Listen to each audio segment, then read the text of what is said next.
Hey everyone, welcome to the Chapter 13 discussion. Chapter 13, 13 unlucky number, bad luck. The day that we shut down at WVU was Friday, March 13th. Interesting. Chapter 13 is frankly the most boring chapter of this whole book, of this whole course. The chapter is all nuts and bolts. It doesn't have a whole lot of economic behavior in it. I mean, in the chapter, we're going to look through and we're going to understand how cost structure works for firms.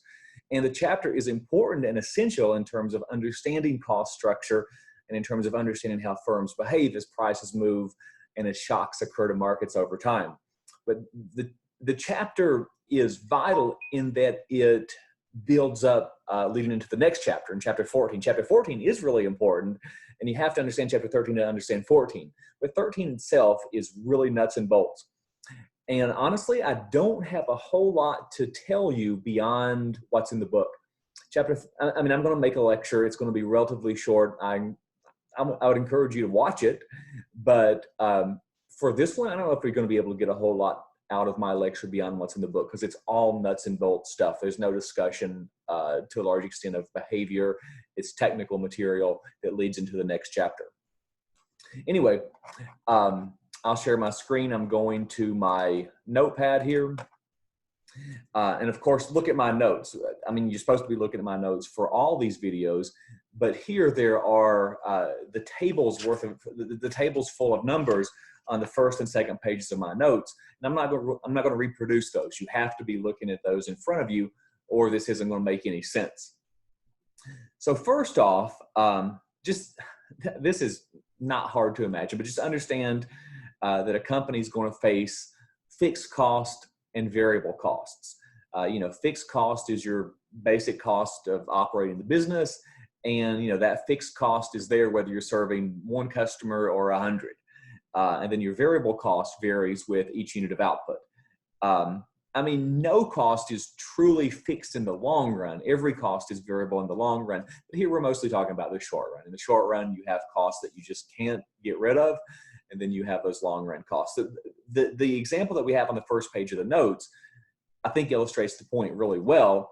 We're talking about a pizza shop, and you see the graph that I've drawn here already is, using pizza as the example.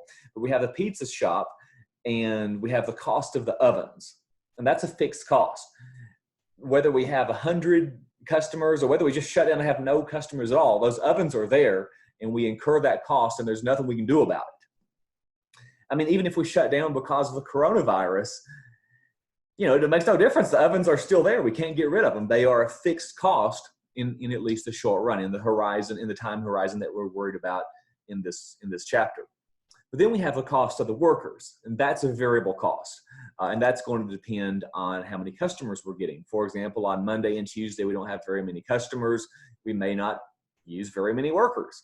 On Friday and Saturday, we may have a ton of customers. We use a lot of workers. That cost varies with the amount of output. This isn't hard to imagine. This is a straightforward idea. But this understanding of fixed cost and variable cost is important in really understanding how the overall cost structure for firms plays out. So look on the table there on the beginning of the first of the notes, and you see quantity of workers, quantity of ovens, quantity of pizzas. That table there on the first page of the chapter 13 notes. At the end, we have the cost per pizza. We just call this average total cost. It's just that. It's just the average total cost for every pizza. You see, for the first pizza, the average total, it's already calculated for you. It's just total cost divided by quantity of pizzas. So you see, for the first one, total cost is $14.50. We're not actually looking at pizzas in increments of 1. We're looking at pizzas in increments of 200. So you have to divide by 200 to get it. But at the beginning, for that first increment, we're looking at a total cost of $14.50. We're looking at 200 pizzas. Average total cost is $7.25, and that's what I've depicted here in the figure. For the second increment, which is actually 450 pizzas, the average total cost falls to $4.67 per pizza.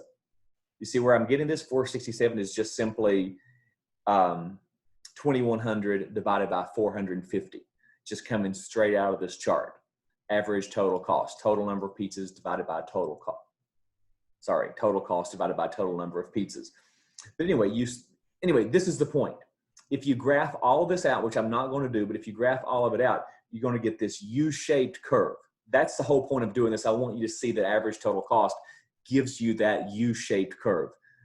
Initially, as output is increasing from this starting point to some point, average total cost will be falling, and then beyond that point, average total cost will be rising.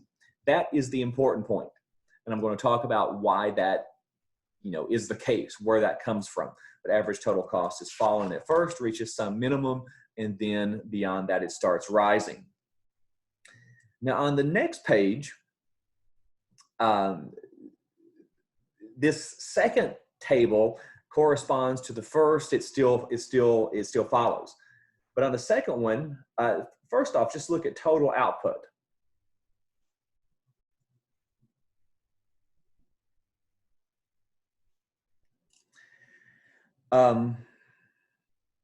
Total output per worker. So we're going to look at 1 workers, 2 workers, 3 workers, so on, and then we're just looking at total output.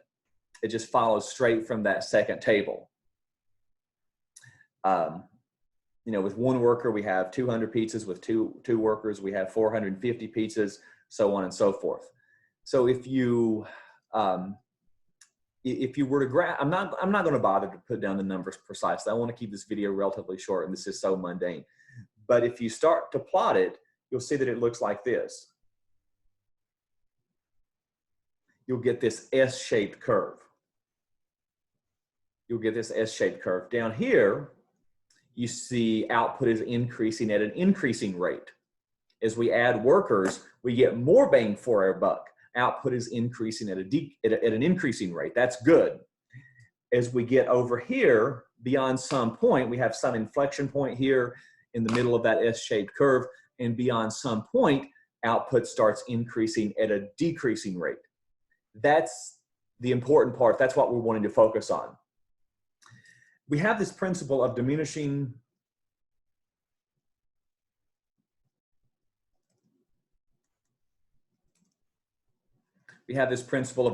marginal returns. And that's the driver of this. So you think about this, and the numbers reflect this. If you look at the numbers, if you just think about the numbers, the numbers, the graph, it's the same thing. This will all correspond. But here initially, right? I mean, when we just have 1 worker, that worker has to do everything, right? That worker has to do the dough and the cheese, whatever. I can make up some story. I don't know. You can imagine a pizza shop as well as I can. The worker has to do everything, and the worker can't get really efficient. But as we add the second worker, the third worker, the workers can start specializing, and they can probably create a production process where they become more efficient. I get really good at this part of the production process. You get really good at that part of the production process. That's why we can get the scenario where output is increasing at an increasing rate, right? We're getting more bang for our buck as we add an additional worker, right? The first worker leads to 200 pizzas. Second worker leads to an additional 250 pizzas. That happens because the workers are specializing more. They're getting better at their job. We get increasing returns to scale. But beyond some point, we're going to start exhausting their ability to specialize. We're going to start exhausting their ability to enjoy increasing returns to scale, and then we'll eventually get diminishing marginal returns. The oven, the pizza shop, the kitchen starts to become more crowded. We're stumbling over each other. As we add more and more workers, we're still getting more output. The line is still going up, but the bang for our buck that we get as we add more and more workers starts to decline. Another figure that we can look at here is here. We're looking at the quantity of workers again, but here we're looking at pizza per worker. Here we're going to look at the marginal product of labor.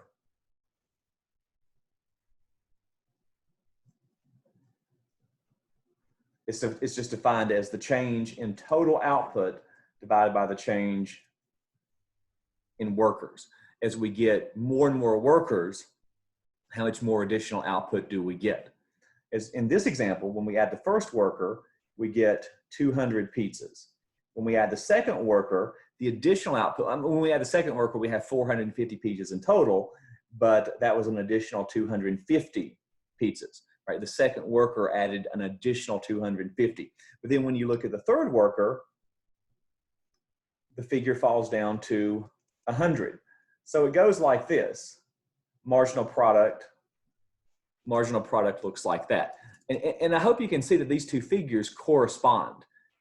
As a matter of fact, I've lined them up almost exactly where this inflection point here aligns with the peak down here. That's actually a total coincidence, but that's perfect. I'm really proud of myself for making those two graphs line up. But here's where we get this increasing returns to scale, right? Additional workers lead to greater specialization. We can get better at what we're doing. Output is increasing at an increasing rate. That peaks at some point, and beyond that point, we get diminishing marginal returns. Diminishing marginal returns corresponds to a figure that looks like this when we're looking at total output. Then when we just look at marginal product, when we just look at additional pizzas per worker, it's just the figure is falling. Okay, again, I know we're going through this quickly, but I think you'll still get the point. I think you'll still be able to follow along without any trouble. The next point I want to make is with marginal cost. Marginal cost is kind of the most important point here. It's just the change in total cost relative to the change in output. Change in total cost relative to the change in output. Now, marginal cost actually isn't calculated in the figure, but if you go back to the first page of notes, to the first table, you can get marginal cost from there. So for the first unit, the change in total cost, again, all we're going to do is look at this, little equation. The change in total cost was 650 for the first increment. Right, we went from 800 total cost to 1,450 in total cost. So the change in total cost is the difference. The change is 650. The change in output is 200. That means that marginal cost in that area is 325. Down here at the second part, the change in total cost, we went from 1,450 to 2,100. You see where I'm looking? Change was 650. Sorry. But then we got an additional 250. Sorry, I don't know what I'm doing. I don't know why I'm adding an extra zero. We got an additional 250 in output. Here the marginal cost was 260. For the third increment, we get 650 in additional cost as we added another worker. But we got 100 in additional output from the third worker. Comes to marginal cost of 650. Marginal cost goes from 325 to 260 to 350. If you do the calculation further, for the fourth increment, the marginal cost rises to 13, and it continues rising from there. So if you graph the marginal cost function, quantity of pizzas relative to the price per pizza, right, that's what marginal cost is going to depict, the quantity of pizzas and expressed with the cost per pizza. Marginal cost for that first increment. Again, this is weird because we're not looking at one unit change in output. We're looking at bigger changes in output, so we have to adjust correspondingly. But just go with me. The first increment, it doesn't matter. Of that first increment, the marginal cost was 325. For that second increment, the marginal cost fell down to 260. For the third increment, the marginal cost rose up to 650, and then the marginal cost was 13 for the fourth increment. So marginal cost looks like that. again, it's the same principle in all three of these figures that I've shown you, in the total output figure, in the marginal product figure, and in the marginal cost figure. And in all cases, we've had this turning point, right? We've had this turning point. This looks like kind of a check mark. We've had this turning point where we have increasing returns to scale, right? And in this context, the increasing returns to scale is manifest in a decreasing marginal cost. We're getting, better at what we're doing. The marginal cost is falling, but then diminishing marginal returns set in. As diminishing marginal returns set in, marginal cost is rising. This figure right here is the most important so far, okay? I guess everyone is getting incrementally a little bit more important to kind of build to where we're going, but this figure is the most important one so far. It's certainly common, it's certainly imaginable for marginal cost to look like this in the real world routinely.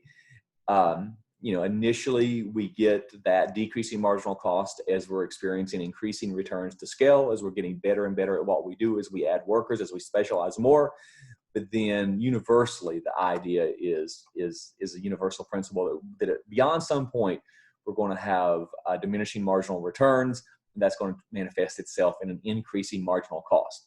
Increasing marginal cost is key. That's what the key point is.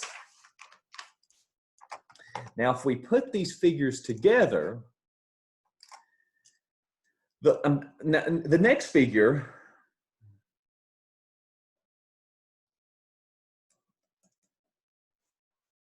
we're going to have the same axes here, the quantity of pizzas and the cost per pizza.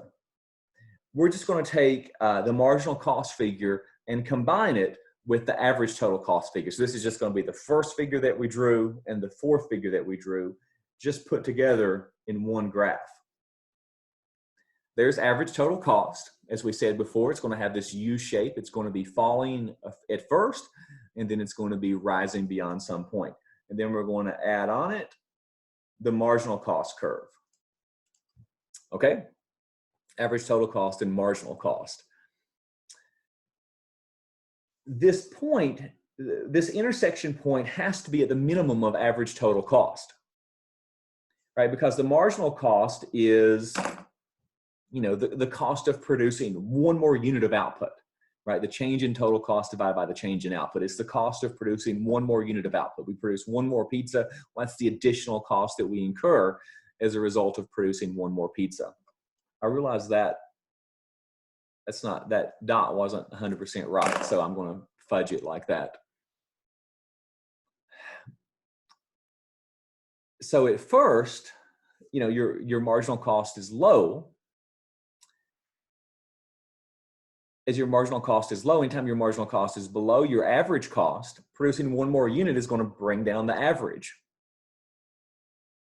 Over here, as marginal cost begins to rise, as marginal cost does rise over the output range here, once marginal cost gets above average total cost, now it's more and more costly for us to produce additional output. Producing another unit of output at a higher cost is going to pull up the average. You can kind of think about this like your GPA, for example. If you take a course and if you make a D in that course, then that's going to pull down your average, right? The grade that you make in a particular course is kind of akin to your marginal cost. And then your average total cost is kind of akin to your GPA. This is a loose example, but I think you can still get the point. If you make a D in a particular course, that's going to pull down your GPA, right? Anytime your specific course grade is lower than your current average, it's going to pull down your average. On the flip side of the spectrum, anytime your course grade is high, if you make an A, assuming you don't have a 4.0 to begin with, which hopefully is the case for all of you, but anytime you make an A, it's going to pull up your average. It's the same kind of idea here. Anytime marginal cost is low over here on this part of the spectrum, producing one more unit of output will lower the average. Anytime marginal cost is high over here on this part of the spectrum, producing one more unit of output will pull up the average. It should make sense. Because of that logic, because of this basic math, marginal cost has to intersect average total cost at the minimum. Has to be the case.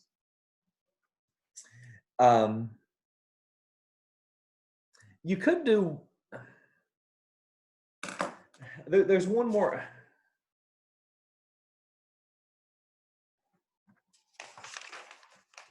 I'm going to draw one more graph. I'm going to start over on a clean slate. I could have probably put it on the same graph.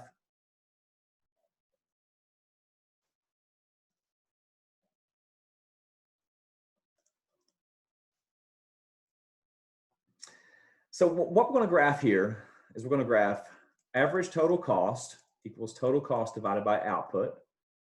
As we said before, we're going to graph averaged fixed cost equals your fixed cost divided by output. Again, your fixed cost is just fixed. There is no average, right? It's just the money that you spend on the ovens and the pizza kitchen. It's just the fixed cost. We're going to graph our average variable cost, which is total variable cost divided by output. Then we're going to graph, then we just have to understand that average total cost equals average variable cost plus average fixed cost. When you look at your fixed cost to begin with, your average fixed cost will look like this.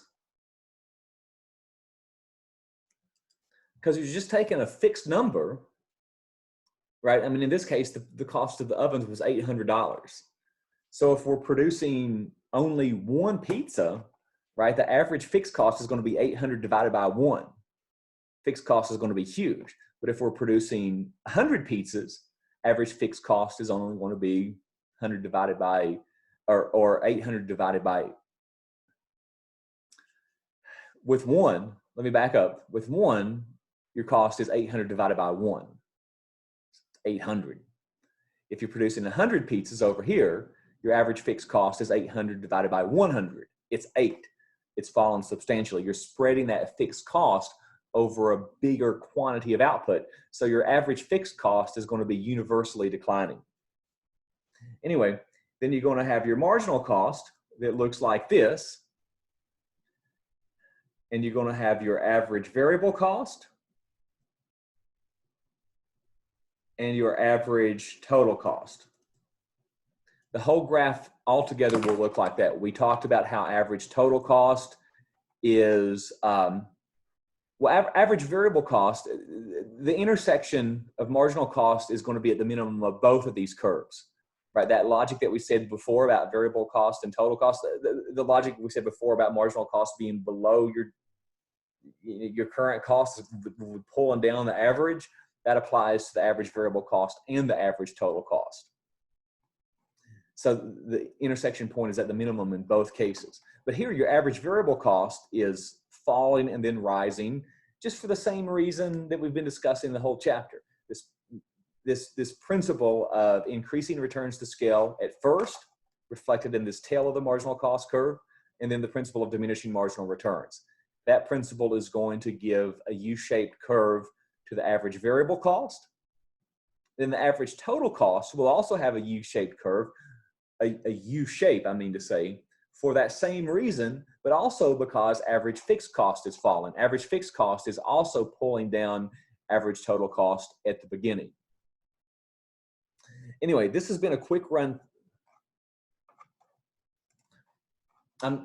That's it. That's the whole chapter.